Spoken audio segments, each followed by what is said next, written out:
Hello प्यारे बच्चों, कैसे हैं आप लोग। आई होप बहुत अच्छे होंगे और क्लासेस को एंजॉय कर रहे होंगे। हम लोग डेली बहुत ही बेहतरीन प्रश्नों को सॉल्व कर रहे हैं और आज के प्रश्न भी आपके बहुत ही अच्छे हैं। चलिए शुरुआत करते हैं आज की क्लास की। और आज आपका पहला प्रश्न है, तृतीय आंग्ल मराठा युद्ध में निम्न में से किस मराठा शक्ति ने भाग नहीं लिया था। आपको बताना है तृतीय आंग्ल मराठा युद्ध में इनमें से कौन सा मराठा शक्ति है जिसने भाग नहीं लिया है। और ये भी आपके लिए काफ़ी इंपॉर्टेंट प्रश्न है, फटाफट उत्तर दीजिएगा। आपके हिसाब से क्या हो जाएगा। आपके सामने है पेशवा, सिंधिया, होलकर, भोसले। क्या सही उत्तर होगा फटाफट बताइएगा। और ये भी आपके लिए काफ़ी इंपॉर्टेंट प्रश्न है और मुझे उम्मीद है कि आप सभी लोग इसका उत्तर दे सकते हैं कि तृतीय आंग्ल मराठा युद्ध में निम्न में से किस मराठा शक्ति ने भाग नहीं लिया था। तो याद रखेंगे बच्चा लोग कौन सा सही हो जाएगा। तो आपका ऑप्शन नंबर जो भोसले है ये बिल्कुल सही है। भोसले ने तृतीय आंग्ल मराठा युद्ध में भाग नहीं लिया था। पेशवा, सिंधिया और होलकर ने भाग लिया था, लेकिन भोसले ने भाग नहीं लिया था। अगला क्वेश्चन है, छत्रपति शिवाजी का प्रशासन कैसा था। छत्रपति शिवाजी का प्रशासन कैसा था आपको ये बताना है। पहला ऑप्शन है निरंकुश लोकतंत्र, दूसरा है निरंकुश सैन्य प्रणाली, तीसरा है संसदीय प्रणाली और चौथा है निरंकुश राजतंत्र। क्या हो जाएगा जो आपका सही हो जाएगा। आपके सामने है 4 ऑप्शन और इसमें से कौन सा है जो छत्रपति शिवाजी के प्रशासन के बारे में सही है। और आप लोग इसका उत्तर दे सकते हैं, बिल्कुल कॉमन सेंस का है। छत्रपति शिवाजी का प्रशासन कैसा था, कैसा होगा बच्चा लोग फटाफट बताइएगा। निरंकुश लोकतंत्र होगा, निरंकुश सैन्य प्रणाली होगा, संसदीय प्रणाली होगा या निरंकुश राजतंत्र होगा। क्या है जो आपका सही हो जाएगा। और मुझे लगता है कि आप लोग इसको बहुत आसानी से बता सकते हैं। क्या हो जाएगा। ऑप्शन नंबर आपका 4 बिल्कुल सही है, निरंकुश राजतंत्र था। निरंकुश राजतंत्र याद रखिएगा, ऑप्शन नंबर 4 एकदम सही है। अगला क्वेश्चन है, अधोलिखित में से कौन सा सही सुमेलित नहीं है। कौन सा है जो सही सुमेलित नहीं है। पहला है बरगीर, क्या बरगीर अश्वारोही सैनिक थे। दूसरा है नायक, क्या ये पैदल सेना की सबसे छोटी इकाई का अधिकारी था। दूसरा है तीसरा है सर-ए-नौबत, क्या ये पैदल सेना का सबसे बड़ा अधिकारी था। नेक्स्ट है कारकुन, क्या ये अश्वारोही सैनिक था। आपको बताना है कौन सा है जो सही सुमेलित नहीं है और आप लोगों को इसका उत्तर भी बिल्कुल और बिल्कुल पता होना चाहिए। क्या हो जाएगा। कारकुन कौन थे फटाफट बताइएगा। चलो कारकुन के बारे में क्या है जो कि सही हो जाएगा। तो क्या हो जाएगा। आपका जो सही नहीं है वो है ऑप्शन नंबर आपका 4, ये सत्य नहीं है। क्योंकि जो कारकुन होते थे ये किले के गोदाम का अधिकारी होता था। कारकुन किले के गोदाम का अधिकारी होता था। किले के गोदाम का अधिकारी, किले के गोदाम का अधिकारी होता था कारकुन। बाकी पहला बिल्कुल सही है, बरगीर अश्वारोही सैनिक, नायक पैदल सेना का सबसे छोटी इकाई का अधिकारी और सर-ए-नौबत पैदल सेना का सबसे बड़ा अधिकारी यानी कि मेन सेनापति। आपका चौथा सही नहीं है, क्योंकि कारकुन जो होता था ये किले के गोदाम का अधिकारी होता था, इसलिए आपका 4 नंबर सत्य नहीं है। अगला क्वेश्चन देखिए, ये भी आपके लिए काफ़ी इंपॉर्टेंट है। तृतीय आंग्ल मराठा युद्ध में किसने मराठों को अंतिम रूप से पराजित कर दिया था। जो आपका तृतीय आंग्ल मराठा युद्ध हुआ था इसमें मराठों को अंतिम रूप से किसने पराजित किया था आपको ये बताना है। और आपके सामने हैं ऑप्शंस। आपका पहला ऑप्शन है लॉर्ड वेलेस्ली, दूसरा है लॉर्ड हेस्टिंग्स, तीसरा है लॉर्ड कैनिंग और चौथा है लॉर्ड डलहौजी। आपके हिसाब से क्या आपका सही उत्तर होगा ये आपको बताना है। और ये भी आपके लिए बहुत ही शानदार प्रश्न है कि तृतीय जो आपका युद्ध हुआ है आंग्ल और मराठों का यानी कि अंग्रेज़ और मराठों का, इसमें मराठों को अंतिम रूप से पराजित करने वाला गवर्नर जनरल कौन हो जाएगा। तो निश्चित ही कितना आसान है। आपको पता है कि ये टाइम पीरियड जब तृतीय आंग्ल मराठा युद्ध हुआ है वो टाइम पीरियड है 1816 के आसपास का, 1516 का है। 1516 में ये तो है नहीं डलहौजी, आपकी कैनिंग भी नहीं है, वेलेस्ली भी नहीं है। कौन हो जाएंगे। लॉर्ड हेस्टिंग्स का टाइम पीरियड है। ऑप्शन नंबर आपका 2 बिल्कुल सही है। पानीपत के तृतीय युद्ध में किसने मराठा तोपखाने का नेतृत्व किया था। पानीपत के तृतीय युद्ध में किसने मराठा तोपखाने का नेतृत्व किया था आपको ये बताना है। आपके सामने है ऑप्शन 4 और आपका पहला ऑप्शन है इब्राहिम गर्दी, दूसरा है बूंदी खान, तीसरा है सादुल्ला खान और चौथा है उक्त में से कोई नहीं। बताएंगे और ये भी आपके लिए काफ़ी इंपॉर्टेंट है। पानीपत के तृतीय युद्ध में किसने मराठा तोपखाने का नेतृत्व किया था? और आपको इसका उत्तर बिल्कुल और बिल्कुल पता होना चाहिए, क्योंकि ये आयोग के द्वारा कई बार पूछा हुआ क्वेश्चन है कि पानीपत के तृतीय युद्ध में मराठा तोपखाने का नेतृत्व कौन कर रहे हैं। तो बिल्कुल आपका ऑप्शन नंबर फर्स्ट बिल्कुल सही है, इब्राहिम गर्दी या इब्राहिम गारदी। पानीपत के तृतीय युद्ध के समय पेशवा कौन था? पानीपत का जब युद्ध हो रहा था उस समय पेशवा कौन थे, आपको ये बताना है। पहला कह रहा है बाजीराव प्रथम, दूसरा कह रहा है बालाजी बाजीराव, तीसरा कह रहा है माधवराव और चौथा कह रहा है नारायण राव। और ये भी आपके लिए काफ़ी इंपॉर्टेंट प्रश्न है और एग्जाम में पूछा हुआ है। पानीपत के तृतीय युद्ध के समय पेशवा कौन था? फटाफट उत्तर दीजिएगा बच्चा लोग, काफ़ी इंपॉर्टेंट प्रश्न है, याद रखेंगे। कौन हो जाएंगे? बालाजी बाजीराव। इन्हीं के टाइम में मराठों का जो साम्राज्य था ये सबसे ज़्यादा विस्तारित हुआ था, चरमोत्कर्ष पर था। मराठा शक्ति के उत्थान में अधोलिखित में से कौन सा कारक सहायक नहीं था? मराठा शक्ति के उत्थान के लिए कौन सा शक्ति मतलब कौन सा कारक है जो सहायक नहीं है या मतलब कारण नहीं है? पहला है महाराष्ट्र में सामाजिक धार्मिक विशेषताएं, दूसरा है महाराष्ट्र की भौगोलिक स्थिति, तीसरा है मुगल राजधानी से दूर और चौथा कह रहा है कुतुब शाही वंश से प्राप्त अनुदान। क्या है जो सही हो जाएगा, आपको ये बताना है। बताएंगे क्या सही हो जाएगा। मराठा शक्ति के उत्थान में अधोलिखित में से कौन सा कारक है जो सहायक नहीं है, यानी कि बाकी सब सहायक होंगे, कोई एक है जो कि सहायक नहीं है। तो याद रखिएगा कौन सा है जो सहायक नहीं होगा। तो आपका ऑप्शन नंबर 3 बिल्कुल है, आपका ऑप्शन नंबर 3 हो जाएगा, ये सहायक नहीं है। मुगल राजधानी से दूर ये सहायक नहीं है। पहला है कि महाराष्ट्र में सामाजिक धार्मिक विशेषताएं, महाराष्ट्र की भौगोलिक स्थिति, कुतुब शाही वंश से प्राप्त अनुदान, ये सब हैं, लेकिन राजधानी से दूर ऐसी कोई बात नहीं है। अगला क्वेश्चन, निम्न में से किस युद्ध को तोपों का युद्ध कहा जाता है? बैटल ऑफ तोप। ये बहुत इंपॉर्टेंट है और आप लोगों को इसका उत्तर बिल्कुल पता होना चाहिए, क्योंकि आयोग ने इसको कई बार पूछा है कि कौन सा है जिसको तोपों का युद्ध कहते हैं। पहला कह रहा है चिलिया वाला युद्ध, दूसरा कह रहा है गुजरात का युद्ध, तीसरा कह रहा है रामनगर का युद्ध और चौथा कह रहा है सबराव का युद्ध। बताएंगे बच्चा लोग, बहुत इंपॉर्टेंट प्रश्न है कि कौन से युद्ध को तोपों का युद्ध कहा जाता है। वेरी वेरी इंपॉर्टेंट है और निश्चित ही इसका उत्तर आप लोगों को बिल्कुल बिल्कुल पता है। क्या सही हो जाएगा? आपका ऑप्शन नंबर जो 2 है गुजरात का युद्ध, ये बिल्कुल सही है, इसी को तोपों का युद्ध कहा जाता है, बिल्कुल सही। चलिए देखते हैं अगला क्वेश्चन। 1750 ईस्वी में बालाजी बाजीराव व राजा राम द्वितीय के मध्य हुई किस संधि के परिणाम स्वरूप छत्रपति ने शिवाजी को पूर्ण अधिकार प्रदान कर दिया? बताएंगे, आपके लिए क्वेश्चन है कि 1750 ईस्वी में बालाजी बाजीराव व राजा राम द्वितीय के मध्य हुई किस संधि के परिणाम स्वरूप छत्रपति ने शिवाजी को पूर्ण अधिकार प्रदान कर दिया था? पहला है बेसिन की संधि, दूसरा है सालाबाई की संधि, तीसरा है पुरंदर की संधि और चौथा है संगोला की संधि। बताएंगे, आपके लिए काफ़ी इंपॉर्टेंट है और आप लोगों को इसमें बिल्कुल भी दिक्कत नहीं होना चाहिए। आपके हिसाब से क्या है जो कि सही हो जाएगा? तो याद रखेंगे 1750 में बालाजी बाजीराव व राजा राम सेकंड के मध्य हुई संधि के परिणाम स्वरूप छत्रपति ने पेशवा को पूर्ण अधिकार प्रदान कर दिया था और उस संधि का नाम है संगोला की संधि। ऑप्शन नंबर 4 बिल्कुल सही है। अधोलिखित में से कौन सा सही सुमेलित नहीं है? कौन सा है जो सही सुमेलित नहीं है, आपको ये बताना है। पहला है दुर्लभ उड़ीसा का दीवान आमिर, आपको मतलब बताना कौन सा है जो कि आपका सही नहीं है। तो क्या दुर्लभ उड़ीसा का दीवान था, यानी कि दीवान अमीर नहीं होगा।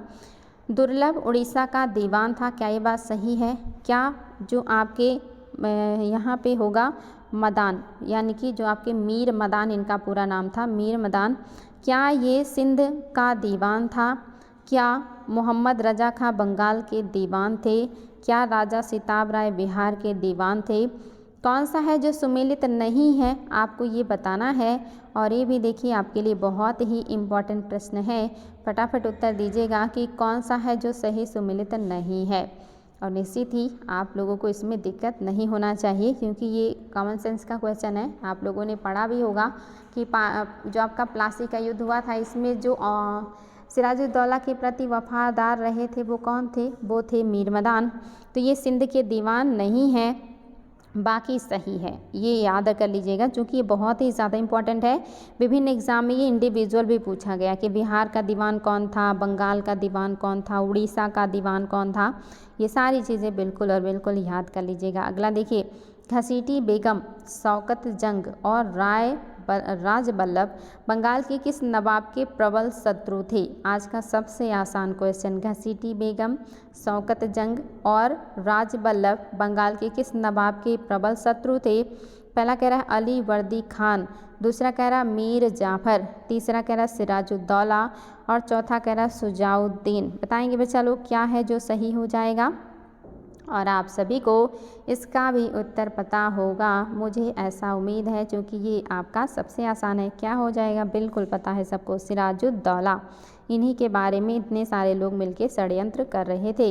अगला क्वेश्चन भी काफ़ी आसान है और आयोग का पूछा हुआ है। कह रहा है गुरु नानक निम्न में से किसके समकालीन थे? कौन सा सम्राट था जिसके समकालीन गुरु नानक थे? बाबर एवं सिकंदर लोदी के, हुमायूं एवं शेरशाह सूरी के, इब्राहिम लोदी एवं बाबर के, या बाबर तथा हुमायूं के? बताएंगे, फटाफट उत्तर देंगे कि जो आपके गुरु नानक थे ये किसके समकालीन थे। और ये भी काफ़ी आसान है, इस प्रश्न में भी कोई दम नहीं है, बिल्कुल कॉमन सेंस का है। निश्चित ही आप लोगों को इसका उत्तर पता होगा कि कौन सा है जो कि आपका सही हो जाएगा। तो क्या सत्य हो जाएगा बच्चा लोग?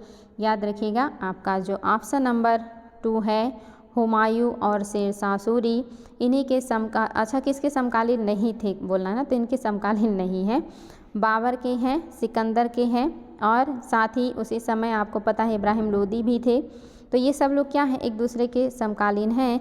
लेकिन ये जो शेरशाह सूरी आ गया इसी वजह से गलत हो गया। बाकी बाबर, सिकंदर, इब्राहिम ये सारे लोग हो जाएंगे। कह रहा है गुरु नानक किसके समकालीन नहीं थे, तो आपका कौन सा सही हो जाएगा बच्चा लोग? आपका ऑप्शन नंबर जो बी है हुमायूं एवं शेरशाह सूरी के। शेरशाह सूरी नहीं है, बाकी लोग हैं। क्योंकि जब ये टाइम पीरियड था तो उस समय सिकंदर लोदी, इब्राहिम लोदी, इन सबको इन्होंने टाइम पीरियड देखा है।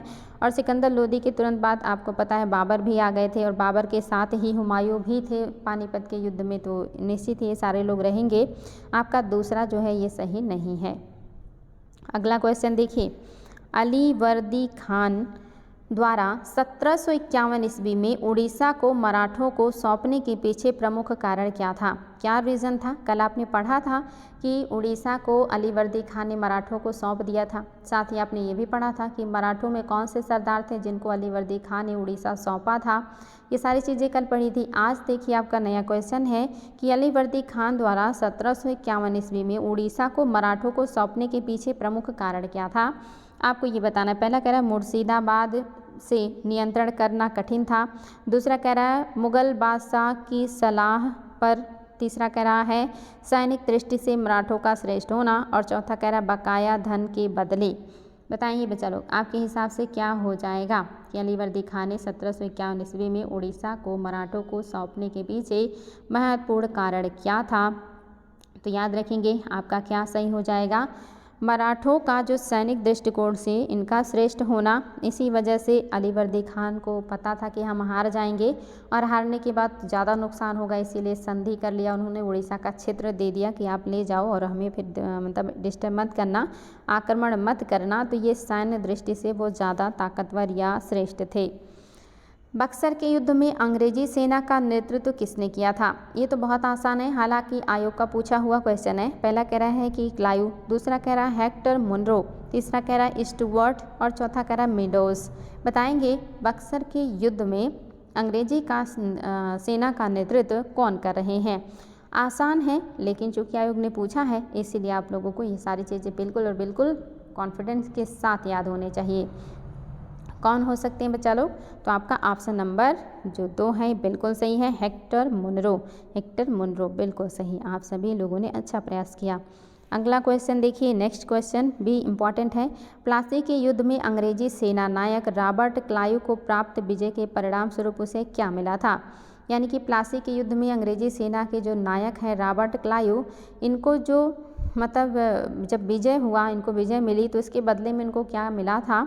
पहला कह रहा वह नवाब का सलाहकार बना, दूसरा कह रहा वह अंग्रेजी सेना का प्रधान नियुक्त हुआ, तीसरा कह रहा उसे बंगाल की सत्ता हासिल हुई, चौथा वह बंगाल का गवर्नर नियुक्त हुआ। बताएंगे कि प्लासी के युद्ध में विजय के बाद क्लाइव को क्या फ़ायदा हुआ था, ये आपको बताना है। ये भी आपके लिए काफ़ी इम्पॉर्टेंट है, लेकिन बिल्कुल और बिल्कुल अंडरस्टैंडिंग का है। तो याद रखेंगे क्या फ़ायदा इनको हुआ था। तो इनको बंगाल का गवर्नर बना दिया गया था। इसके पहले ये कंपनी के क्लर्क थे, लेकिन अपनी योग्यता के बल पे ये गवर्नर बन गए थे। अगला क्वेश्चन देखिए। नेक्स्ट आपका, प्लासी के युद्ध के पश्चात बंगाल का नवाब किसे बनाया गया। प्लासी के युद्ध के बाद बंगाल का नवाब किसे बनाया गया है, आपको ये बताना है। और आप सभी को इसका उत्तर पता होना चाहिए। फटाफट उत्तर दीजिएगा क्या है जो कि सही हो जाएगा। आपके सामने हैं ऑप्शंस, सिराजुद्दौला, मीर जाफ़र, नजमुद्दौला या मीर कासिम। तो इसमें तो कोई दम ही नहीं है कि प्लासी के युद्ध के पश्चात बंगाल का नवाब किसे बनाया गया है, वही मीर जाफ़र, जिन्होंने सिराजुद्दौला को धोखा दिया था, उनके साथ चीटिंग किया था, इन्हीं को बनाया गया है। अगला भी बहुत आसान है। मीर कासिम ने अपनी राजधानी मुर्शिदाबाद से हस्तांतरित करके कहाँ ले गए थे। पहला है मुंगेर, दूसरा है पटना, तीसरा है ढाका और चौथा है कोलकाता। बताइए बच्चा लोग क्या हो जाएगा आपका सही उत्तर। मीर कासिम ने अपनी राजधानी को मुर्शिदाबाद से हस्तांतरित करके कहाँ ले गए थे। और ये भी बहुत आसान है और आप सभी को इसका उत्तर पता है। क्या हो जाएगा आपका मुंगेर। ऑप्शन नंबर आपका फर्स्ट बिल्कुल सही है। मुर्शिदाबाद से राजधानी परिवर्तित करके ये मुंगेर लेकर के गए थे। अगला क्वेश्चन देख लीजिए। सिराजुद्दौला और रॉबर्ट क्लाइव के मध्य 9 फरवरी 1757 को कौन सी संधि हुई थी। आपको संधि का नाम बताना है और ये भी आपके लिए काफ़ी इम्पोर्टेंट है। कोलकाता की संधि, ढाका की संधि, फैज़ाबाद की संधि या अलीनगर की संधि। सिराजुद्दौला और क्लाइव के बीच कौन सी संधि हुई थी 9 फरवरी 1757 को। आपको संधि का नाम बताना है और निश्चित ही इसमें भी आप लोगों को समस्या नहीं होना चाहिए। क्या हो जाएगा बच्चा लोग, आपका अलीनगर की संधि हुई थी। ये संधि एग्जाम में पूछा हुआ है। 9 फरवरी 1757 को हुआ था अलीनगर की संधि। अगला क्वेश्चन देखिए। अवध का अंतिम नवाब कौन था। अवध का अंतिम नवाब कौन था आपको ये बताना है। कह रहा आसिफुद्दौला, शुजाउद्दौला, मीर वज़ीर अली और वाजिद अली शाह। आप सभी को इसका उत्तर पता होगा क्योंकि ये क्वेश्चन कई बार आयोग के द्वारा पूछा गया है। तो निश्चित ही बच्चों को इसका उत्तर पता ही रहता है कि अवध के अंतिम नवाब कौन है। आपने अवध के पहले नवाब का नाम भी देख लिया था। अब आपको आज अंतिम नवाब का नाम बताना है और आप सभी को पता है कौन है, वाजिद अली शाह अवध के अंतिम नवाब हैं। अगला क्वेश्चन देखिए। अधोलिखित घटनाओं का सही क्रम में व्यवस्थित कीजिए। यानी कि आपके सामने हैं घटनाएं और आपको इन घटनाओं को सही क्रम में लगाना है। मीर जाफ़र की मृत्यु, बक्सर का युद्ध, ब्लैक होल की घटना, इलाहाबाद की संधि, क्लाइव के प्रथम गवर्नर का काल की समाप्ति। अब आपके सामने देखिए ऑप्शंस हैं और कोट भी है। ए में है पहला, दूसरा, पाँचवा, तीसरा और चौथा। बी में है तीसरा, दूसरा, चौथा, पहला और पाँचवा। सी में है तीसरा, पाँचवा, दूसरा, पहला और चौथा। डी में है पहला, चौथा, पाँचवा, तीसरा और दूसरा।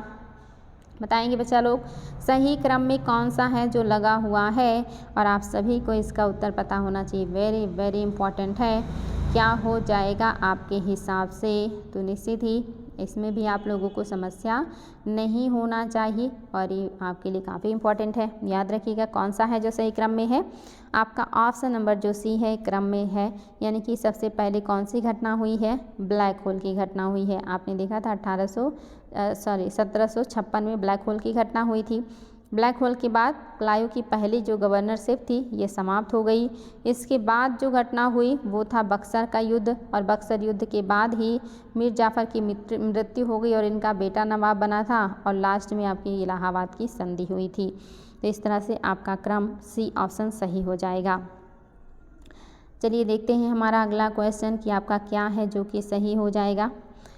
मुर्शीद कुली खान के बारे में कौन सा कथन है जो सत्य है। मुर्शीद कुली खान के बारे में क्या है जो सत्य है आपको ये बताना है। पहला ऑप्शन है फर्रुखसियर ने 1713 में उसे बंगाल का सूबेदार बनाया। दूसरा कह रहा है 1720 के बाद उसने मुगलों की संप्रभुता से इनकार कर दिया। तीसरा कह रहा दोनों बातें सही हैं और चौथा कह रहा कोई भी सही नहीं है। मुर्शिद कुली खान के बारे में कौन सा कथन है जो सत्य है, आपको ये बताना है। तो कथनों पर विचार कीजिए और विचार करने के बाद हमें बताइए कि आपको कौन सा है जो कि सही लग रहा है। तो क्या सही हो जाएगा बच्चा लोग? तो याद रखेंगे आपका कौन सा सही है, तो आपका ऑप्शन नंबर 3 दोनों सही हैं। फर्रुखसिंह ने 1713 में उसे बंगाल का सूबेदार बनाया था और 1720 आते आते उन्होंने मुग़लों की संप्रभुता को इनकार कर दिया, यानी कि अपने आप को स्वतंत्र घोषित कर लिया था। इसलिए आपका दोनों बातें बिल्कुल ही सही हैं। चलिए देखते हैं हमारा अगला क्वेश्चन। शिवाजी को ख़त्म करने का आदेश औरंगजेब ने किसे दिया था? किसको आदेश दिया कि शिवाजी को ख़त्म कर दो? जय सिंह को, या शाइस्ता खान को, या वज़ीर खान को, या मोहन सिंह को? इसमें से कौन से हैं जिनको औरंगजेब ने आदेश दिया था कि शिवाजी को ख़त्म कर दो? आपके सामने हैं 4 ऑप्शन और इन चारों में से आपको सही उत्तर बताना है और ये भी आपके लिए बहुत ही ज़्यादा इम्पॉर्टेंट प्रश्न है। चलिए देखते हैं आप लोग क्या उत्तर देने वाले हैं। तो आपका ऑप्शन नंबर जो 2 है ये बिल्कुल सही है। शाइस्ता खां जो इनके मामा थे, इन्हीं को इन्होंने ऑर्डर दिया कि शिवाजी को ख़त्म कर दो, जबकि इन्हीं को ही अपनी जान बचा के भागनी पड़ी, क्योंकि रात में अचानक जब ये सोए हुए थे तो शिवाजी ने इनके ऊपर आक्रमण कर दिया था और इनका अंगूठा काट लिया था। अगला क्वेश्चन देखिए, शिवाजी ने किस संधि के द्वारा अपने 35 किलो में से 23 किले मुगलों को दे दिए थे? कल के क्लास से क्वेश्चन है। पहला है जिंजी का संधि, दूसरा है पुरंदर की संधि, तीसरा है पूना की संधि और चौथा है चाकन की संधि। बहुत ही आसान है, कल ही हमने सॉल्व किया है। कौन सी संधि के तहत शिवाजी ने अपने 35 किलो में से 23 किले मुगलों के दे दिए थे? तो निश्चित ही बच्चा लोग इसमें तो आप लोगों को कोई समस्या नहीं होगा। आपका क्या हो जाएगा? ऑप्शन नंबर 2 बिल्कुल सही है। आप सभी को पता है पुरंदर की संधि के द्वारा शिवाजी ने अपने 23 किले मुगलों को दे दिए थे। इसके तहत 500 का मनसब भी मिला था उनके पुत्र को। और इसके अलावा आपने और भी कुछ बातें कल देखी थी। शिवाजी को दरबार में उपस्थित होने के लिए जय सिंह ने कहा कि उपस्थित होइए, औरंगजेब से बात कीजिए, लेकिन जब वो उपस्थित हुए तो उनको सबसे निम्न कोटि के मनसबदारों की श्रेणी में जो है खड़ा कर दिया गया, जिससे वो बहुत अपमानित हुए, फील किए और उन्होंने औरंगजेब के खिलाफ बगावत कर दी और उन्हें गिरफ्तार करके आगरा के किले में जयपुर भवन में कैद कर दिया गया था। अगला क्वेश्चन देखिए, कह रहा है मुग़ल सम्राट औरंगजेब से भेंट करने के लिए शिवाजी किस स्थान पर गए थे? अजमेर गए थे, आगरा गए थे, दिल्ली गए थे या लाहौर गए थे? तो निश्चित ही इसमें भी आप लोगों को कोई समस्या नहीं है, क्योंकि ये सारी चीज़ें आपकी पड़ी हुई हैं। अभी मैंने कहा कि वो गए थे, राज दरबार में उपस्थित हुए, लेकिन उनको सम्मानजनक स्थान ना मिलने की वजह से वो नाराज़ हुए और उन्होंने औरंगजेब को कुछ उल्टा सीधा कहा और जिसकी वजह से इनको गिरफ्तार करके आगरा के ही जयपुर भवन में कैद कर दिया गया। हालांकि वहाँ से मिठाई के टोकरे में बैठकर ये भागने में सफल रहे और भागने के बाद जब इन्होंने इन्फॉर्मेशन भेजा जहाँ मतलब जो है औरंगजेब को, तो औरंगजेब ने इनको राजा की उपाधि दी थी। याद रखिएगा, इसी उपलक्ष्य में राजा की उपाधि मिला था शिवाजी को। अगला क्वेश्चन भी आपका काफ़ी इम्पोर्टेंट है। राजा रणजीत सिंह की धार्मिक राजधानी कहाँ थी? राजा रणजीत सिंह की धार्मिक राजधानी कहाँ थी? पहला है पंजाब, दूसरा है लाहौर, तीसरा है अमृतसर और चौथा है अवध। और ये भी आपके लिए काफ़ी महत्वपूर्ण प्रश्न है, आयोग ने इसको भी कई बार पूछा हुआ है। फटाफट बताइएगा कि जो रणजीत सिंह थे, इनकी जो धार्मिक राजधानी थी वो कहाँ थी? और इसमें भी कोई दम नहीं है, निश्चित ही सभी को पता है कि उनकी जो धार्मिक राजधानी थी वो क्या थी? तो वो थी आपकी अमृतसर। लेकिन जब राजनीतिक पूछ लेगा तब क्या हो जाएगा? लाहौर। लाहौर राजनीतिक था और अमृतसर धार्मिक राजधानी थी। दोनों बातें याद रखिएगा। अगला क्वेश्चन भी आपका इम्पॉर्टेंट है, कह रहा है अवध के किस सरदार ने विष खाकर आत्महत्या कर ली थी? इसमें से कौन सा अवध का सरदार है जिसने विष खा के आत्महत्या कर ली? पहला कह रहा है सफदर जंग, दूसरा कह रहा है सुजाउद्दौला, तीसरा कह रहा है शहादत खान और चौथा कह रहा है आसफुद्दौला। बताएंगे बच्चा लोग, काफ़ी इंपॉर्टेंट क्वेश्चन है और आप लोगों को इसका उत्तर बिल्कुल और बिल्कुल पता होना चाहिए कि कौन है जिन्होंने विष खा करके आत्महत्या कर ली थी।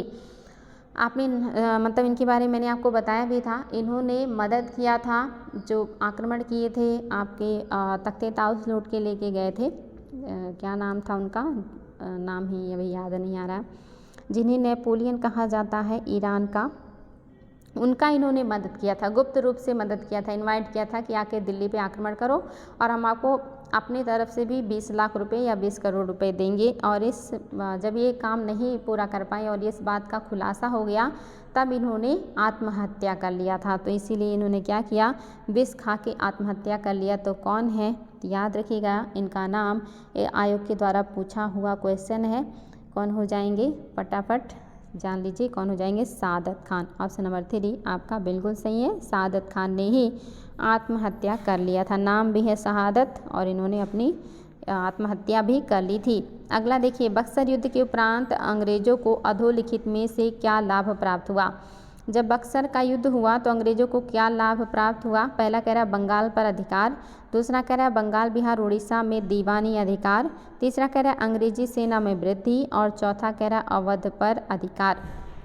बताएंगे बच्चा लोग, बक्सर युद्ध के पराजय के उपरांत अंग्रेजों को अधोलिखित में से कौन सा लाभ प्राप्त हुआ था। मतलब जब बक्सर के युद्ध में इनको विजय मिला तो इन्हें क्या लाभ मिला बक्सर के युद्ध से, आपको ये बताना है। और ये भी बहुत आसान है, निश्चित ही आप लोग पहले ही पढ़ चुके हैं। किसके उपलक्ष्य में इनको बंगाल बिहार और उड़ीसा की दीवानी का अधिकार मिला था। अगला क्वेश्चन देखिए, मुर्शीद कुली खान द्वारा किए गए राजस्व सुधारों के परिणाम स्वरूप बंगाल का वार्षिक राजस्व बढ़कर लगभग कितना हो गया था। मुर्शीद कुली खान जिन्होंने स्वतंत्र बंगाल की स्थापना की थी, उन्होंने बहुत सारे राजस्व में भूमि में सुधार किए थे और आपको बताना है कि उनके सुधारों के बाद कितने का और ज़्यादा उत्पादन बढ़ गया था।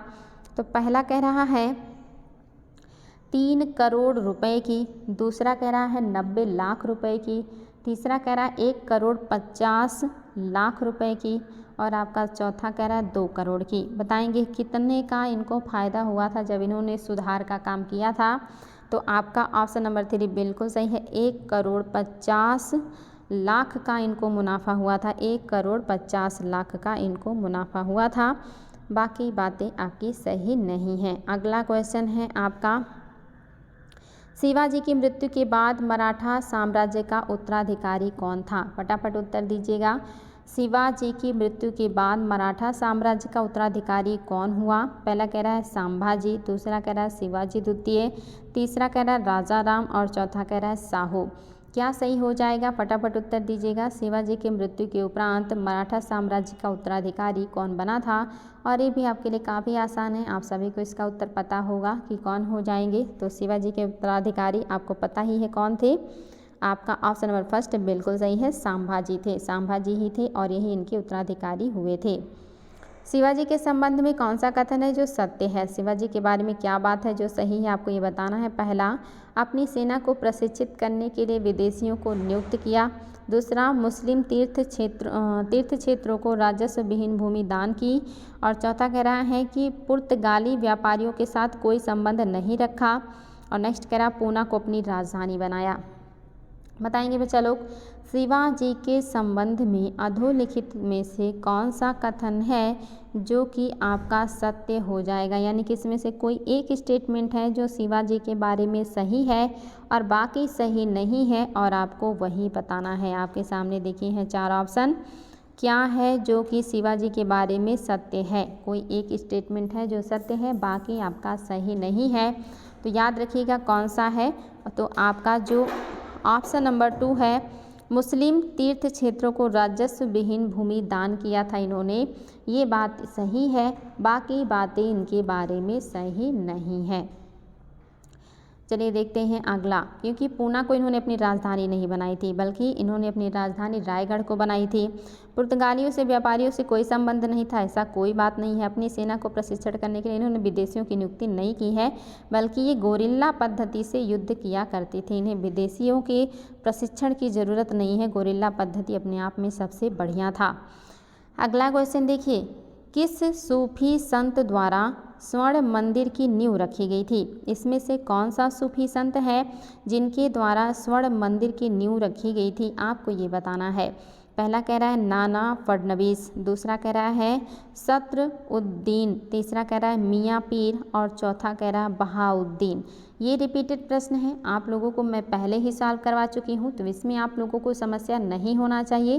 फटाफट उत्तर देंगे बच्चा लोग, कौन सा है जो आपका सही है, यानी कि किस सूफी संत द्वारा स्वर्ण मंदिर की नींव रखी गई थी। याद रखेंगे क्या सही हो जाएगा। आपका ऑप्शन नंबर 3 बिल्कुल सही है, मीर मियाँ के द्वारा स्वर्ण मंदिर की नींव रखी गई थी। आपका मीर मियाँ बिल्कुल सही ऑप्शन हो जाएगा। चलिए अगला क्वेश्चन देखिए, पुरंदर की संधि में मराठों का प्रतिनिधित्व किसने किया था। जब पुरंदर की संधि हो रही थी तो मराठों का प्रतिनिधित्व कौन कर रहे हैं। नाना फडणवीस, राघोबा या माधवराव या सखाराम बापू।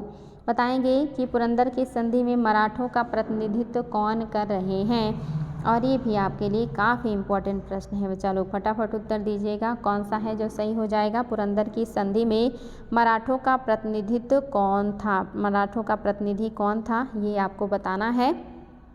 तो क्या सही हो जाएगा। आपका ऑप्शन नंबर जो फर्स्ट है ये बिल्कुल सही है, नाना फडणवीस यही थे मराठों के प्रतिनिधि। अगला देखिए, राजा जय सिंह और शिवाजी के बीच हुए पुरंदर की संधि के तत्कालीन उद्देश्य क्या थे। जय सिंह और शिवाजी के बीच जो पुरंदर की संधि हो रही है उसके तत्कालिक क्या उद्देश्य थे। पहला कह रहा शिवाजी को मुगलों की कठपुतली बनाना, दूसरा कह रहा शिवाजी को पराजय के अपमान से मुक्त करना, तीसरा कह रहा शिवाजी और बीजापुर के सुल्तान के मध्य कलह का बीज बोना, और चौथा है शिवाजी को धोखे में डालना। क्या है जो कि आपका सही हो जाएगा। राजा जय सिंह और शिवाजी के बीच हुए पुरंदर की संधि का तात्कालिक उद्देश्य क्या था। फटाफट उत्तर दीजिएगा। और ये भी आपके लिए काफ़ी इम्पॉर्टेंट प्रश्न है बच्चा लोग, क्या सही है। इसी थी आपका जो सही है वो क्या हो जाएगा। ऑप्शन नंबर 3 शिवाजी और बीजापुर के सुल्तान के मध्य कलह के बीज बोना, ये उस समय का मेन जो है संधि का उद्देश्य था। तो इसलिए आपका ऑप्शन नंबर 3 बिल्कुल सही है। अगला देखिए, अधोलिखित में से बंगाल के नवाब ने मुगल दरबार को दिए जाने वाली की राशि कम कर दी थी। कह रहा है कि अधोलिखित में से बंगाल के नवाब ने मुगल दरबार को दी जाने वाली राशि को कम कर दी थी। इसमें से कौन सा बंगाल का नवाब है जिसने मुगलों को दी जाने वाली राशि को कम कर दिया था। आपको उनका नाम बताना है। पहला ऑप्शन है मुर्शिद कुली खान, दूसरा है सुजाउद्दौला, तीसरा है अली वर्दी खान और चौथा है सिराजुद्दौला। बताएंगे बच्चा लोग, काफ़ी इंपॉर्टेंट प्रश्न है कि कौन सा बंगाल का नवाब है जिसने मुगलों को दी जाने वाली राशि को कम कर दिया था। और ये आपके लिए काफ़ी महत्वपूर्ण क्वेश्चन है और आप लोगों को इसका उत्तर बिल्कुल और बिल्कुल पता होना चाहिए क्या है जो सही हो जाएगा।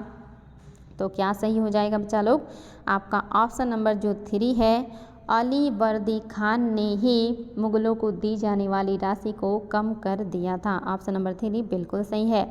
अगला क्वेश्चन देखिए, ये भी आपके लिए काफ़ी महत्वपूर्ण है।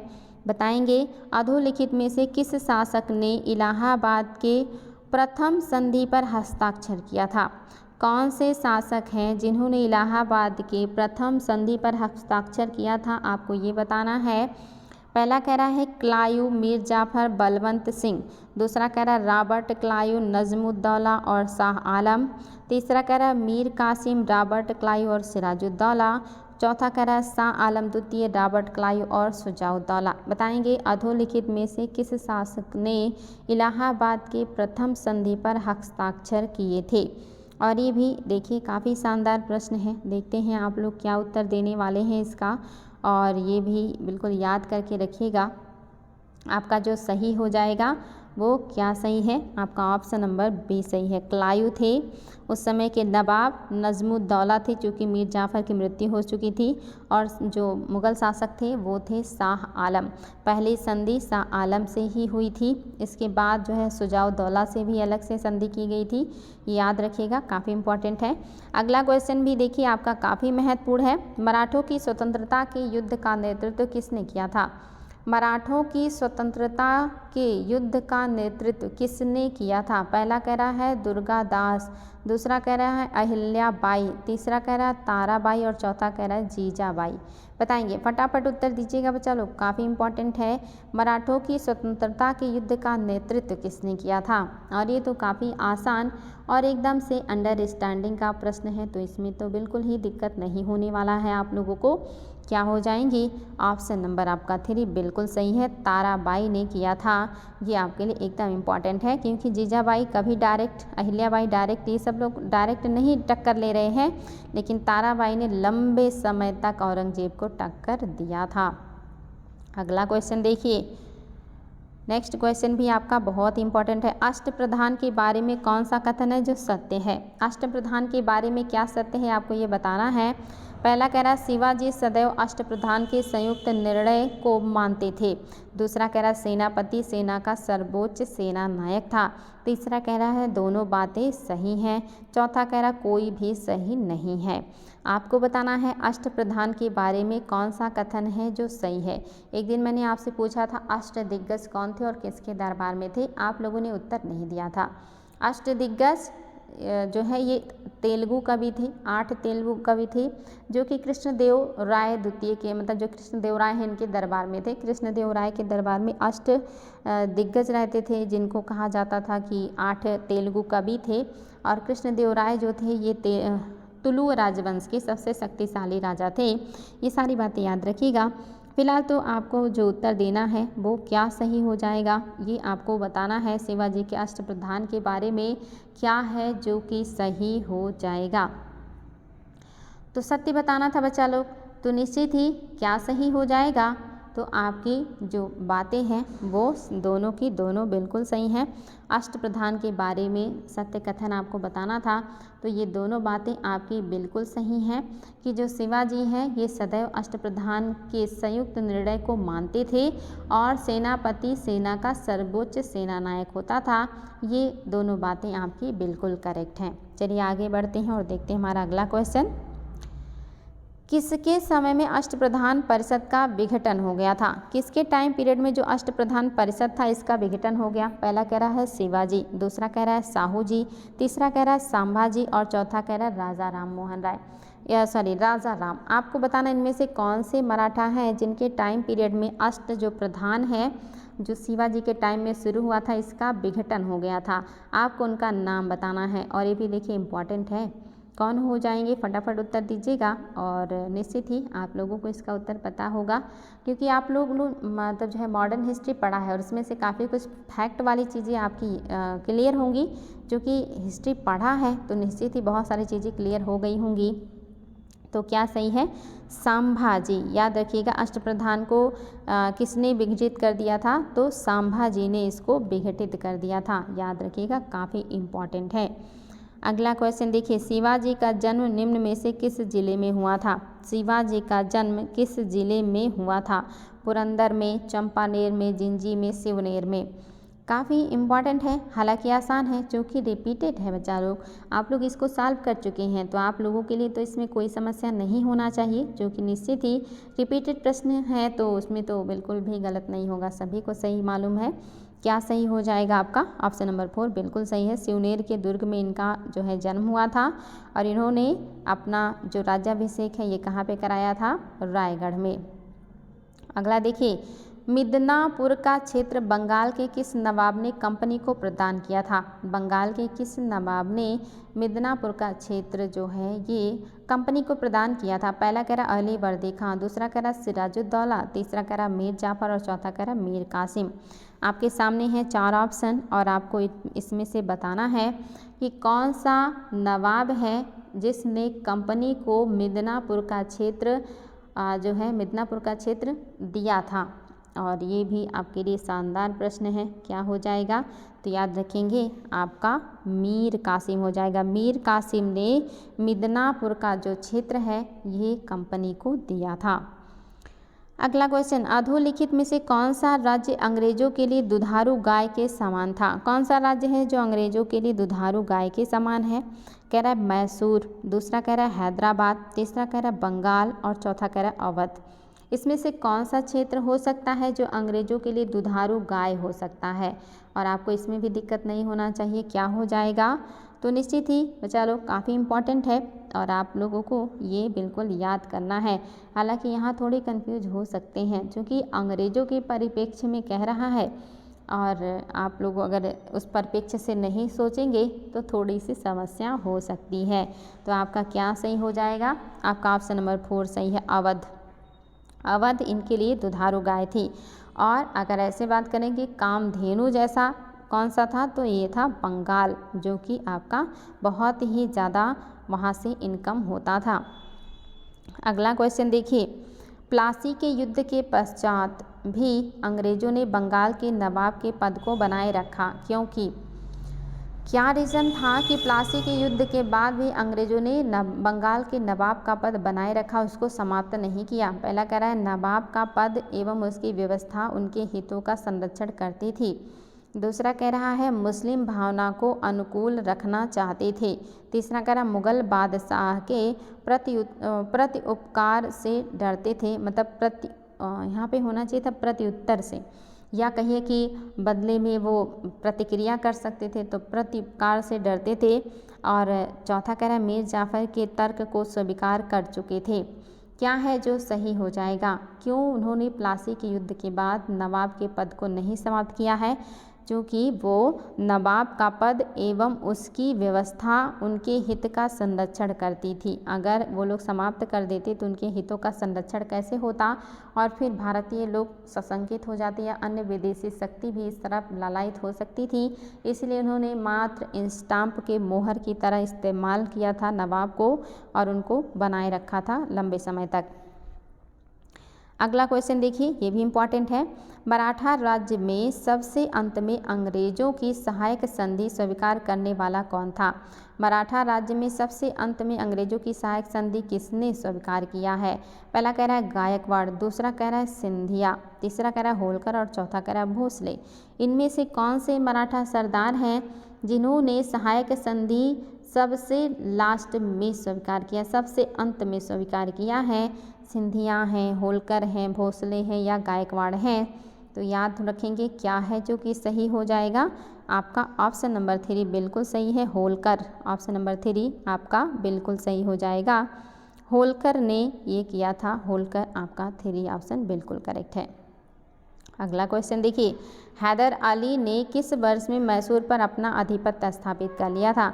हैदर अली ने किस वर्ष मैसूर पर अपना आधिपत्य स्थापित किया? पहला कह रहा है 1755, दूसरा कह रहा है 1761, तीसरा कह रहा है 1764 और चौथा कह रहा है 1766। कौन सा वर्ष है जब मैसूर पर हैदर अली ने अपना आधिपत्य स्थापित कर लिया था?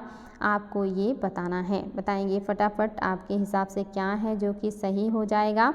तो याद रखिएगा आपका जो सही है वो है ऑप्शन नंबर आपका 2, 1761 ईस्वी में मैसूर पर अपना आधिपत्य स्थापित कर लिया था हैदर अली ने। अगला क्वेश्चन देखिए बच्चा लोग, शिवाजी के अष्टप्रधान परिषद के अंतर्गत विदेश मामलों का मंत्री क्या कहलाता था? ये तो रिपीटेड प्रश्न है, आप लोगों को मैं पहले ही सॉल्व करवाई हूँ कि शिवाजी के अष्टप्रधान परिषद का जो विदेश मंत्री था ये कौन था।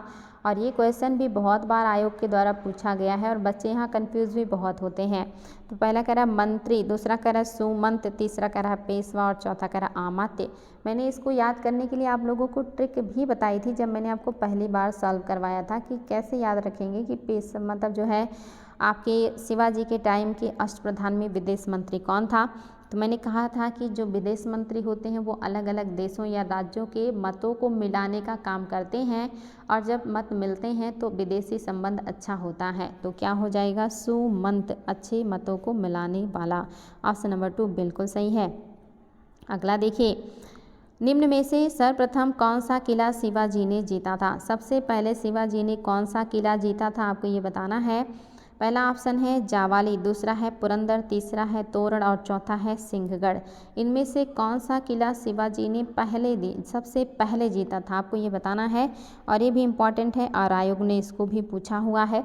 तो बताएंगे बच्चा लोग, फटाफट उत्तर दीजिएगा कि शिवाजी ने कौन सा किला सबसे पहले जो है जीता था। तो क्या सही हो जाएगा? ऑप्शन नंबर आपका 3, तोरण का किला सबसे पहले शिवाजी ने जीता था, इसलिए आपका ऑप्शन नंबर 3 सही हो गया है। अगला क्वेश्चन देखिए, मराठों की किस शाखा ने अंतिम पेशवा बाजीराव द्वितीय को पराजित किया? कौन सी शाखा है जिसने पेशवा बाजीराव द्वितीय को पराजित किया था? सिंधिया, होलकर, भोसले, गायकवाड़। आपके सामने हैं ऑप्शंस और आपको इस ऑप्शंस की सहायता से उत्तर देना है कि मराठों की किस शाखा ने अंतिम पेशवा बाजीराव द्वितीय को पराजित किया था? और बाजीराव द्वितीय के बाद पहले जो पेशवा है पद है इसको समाप्त कर दिया गया था और उनके दत्तक पुत्र को पेंशन देना भी बंद कर दिया गया था, इसीलिए उन्होंने विद्रोह किया था 1857 की, उसमें भाग लिया था। कानपुर से विद्रोह कर रहे थे वो। तो क्या हो जाएगा बच्चा लोग, याद रखिएगा कौन हो जाएंगे, होलकर। होलकर ही थे जिन्होंने पेशवा बाजीराव द्वितीय को पराजित किया था। आज का सेकेंड लास्ट क्वेश्चन, शिवाजी के शासनकाल में पागा कहा जाता था? शिवाजी के शासनकाल में पागा किसे कहा जाता था? सैन्य अभियान को, गौरिल्ला युद्ध तकनीक को, पैदल सेना को या अश्वारोही सेना के संगठन को? बताएंगे शिवाजी के शासनकाल में पागा कहा जाता था। किसको पागा कहा जाता था आपको ये बताना है शिवाजी के शासनकाल में। और आपके सामने ऑप्शन है 4 और ये देखिए क्वेश्चन भी काफ़ी महत्वपूर्ण है और आप लोगों को इसका उत्तर बिल्कुल और बिल्कुल पता होना चाहिए बच्चा लोग। तो क्या हो जाएगा जो आपका सही हो जाएगा, तो याद रखेंगे आपका जो सही है वो है आपका ऑप्शन नंबर 4, यानी कि अश्वारोहियों को कहा जाता था पागा। पागा किसको कहा जाता था? अश्वारोहियों को। याद रखिएगा ऑप्शन नंबर आपका 4 बिल्कुल सही है। अश्वारोहियों को, उसकी सेना के संगठन को पागा कहा जाता था। आज का लास्ट क्वेश्चन और ये भी आपका रिपीटेड प्रश्न है, बताइएगा बंगाल का वह नवाब जिसने इजारेदारी प्रथा को प्रारंभ किया था? बंगाल का वह नवाब कौन सा है जिसने इजारेदारी प्रथा को प्रारंभ किया था? पहला कह रहा है अली वर्दी खान, दूसरा कह रहा है मुर्शिद कुली खान, तीसरा कह रहा है सिराजुद्दौला और चौथा कह रहा है सरफराज। रिपीटेड प्रश्न है इसलिए आप लोगों से गलती नहीं होनी चाहिए। तो बताएंगे बच्चा लोग कि बंगाल का वह नवाब जिसने इजारेदारी प्रथा को प्रारंभ किया था उसका नाम क्या था?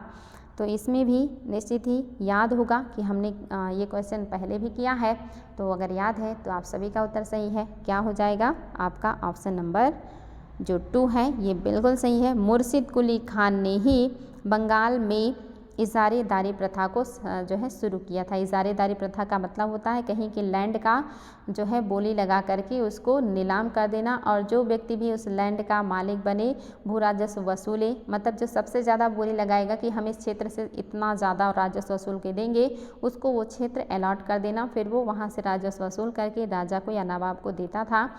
इसी को कहा जाता था इजारेदारी व्यवस्था। और ये बंगाल में शुरू करने वाले जो नवाब हैं ये थे आपके मुर्शिद कुली खान। तो उम्मीद है बच्चा लोग आज भी आपको 50 प्रश्नों का संग्रह समझ में आया होगा। हमने एक प्रश्न को 1 मिनट का समय लगभग दिया है, 1 मिनट से ज़्यादा समय हमने प्रश्नों को नहीं दिया है। तो आपका मुश्किल से 46-47 मिनट में आपके 50 प्रश्न तैयार हुए हैं, रिवीजन हुआ है। अब आपके क्वेश्चन डेली बहुत हार्ड नहीं रहेंगे, आसान होते जाएंगे, क्योंकि जैसे जैसे आपकी नई नई क्लासेस आएंगी पुरानी क्लासेस से कहीं ना कहीं प्रभावित होंगी, तो आपका रिवीजन होगा, कॉन्फिडेंस आएगा, कन्फ्यूज़न दूर होगा। तो इसीलिए ये क्लास भी आपके लिए काफ़ी महत्वपूर्ण है।